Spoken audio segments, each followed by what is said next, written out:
한국인의 밥상을 지키는 12가지의 무로 만든 다양한 음식을 소개해드리려고 무를 들고 나왔슈! 맛과 영양 듬뿍 채소의 대명사, 한국의 무 음식을 알아봐요! 렛츠고요! 다들 아시겠지만 설렁탕, 곰탕 같은 뜨끈한 국물 요리의 최고인 인기 무김치 중에 하나인 깍두기죠. 무부터 드세요. 양념 입엔 달큰한 무를 밥에 으깨서 고등어 살이랑 같이 한 입. 입안에 그 부드러움과 쫄깃한 고등어 살이 혀를 녹여드릴 거예요. 고기나 군고구마, 감자, 냉면, 동치미국수 등을 먹고 난 뒤 마시면 시원하고 텁텁함이 싹 가십니다. 어머니가 체하면 동치미를 주시던 기억이 나네요.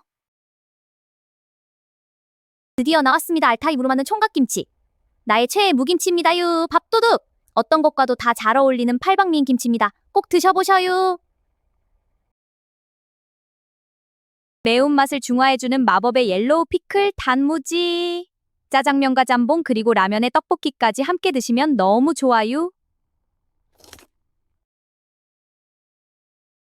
절인 무에 양념을 훨씬 진하게 써서 저온에서 푹 익히는 방식으로 그 맛이 깍두기와는 비교도 안 되는구만요. 국밥 종류 그 어떤 것과도 어울리는 무요리의 프리미엄급이어요. 따뜻할 때 드세요.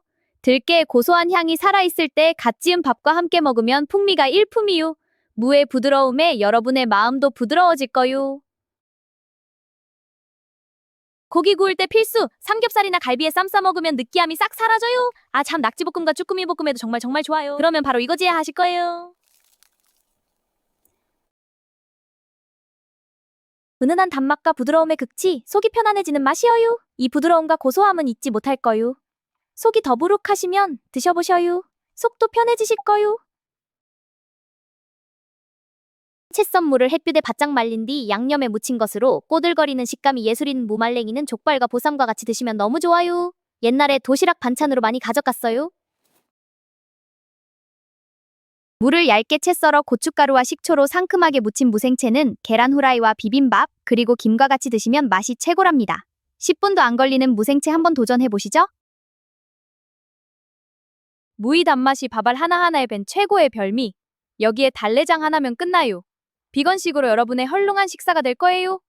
달래장의 풍미도 느껴보셔요. 고생하셨어요. 무 12가지 요리를 모두 소개해드렸어요. 정말 다양하고 많지요. 훌륭한 맛과 풍미가 살아있는 무김치. 여러분은 이 중에 어떤 것이 좋아요? 댓글로 알려줘요.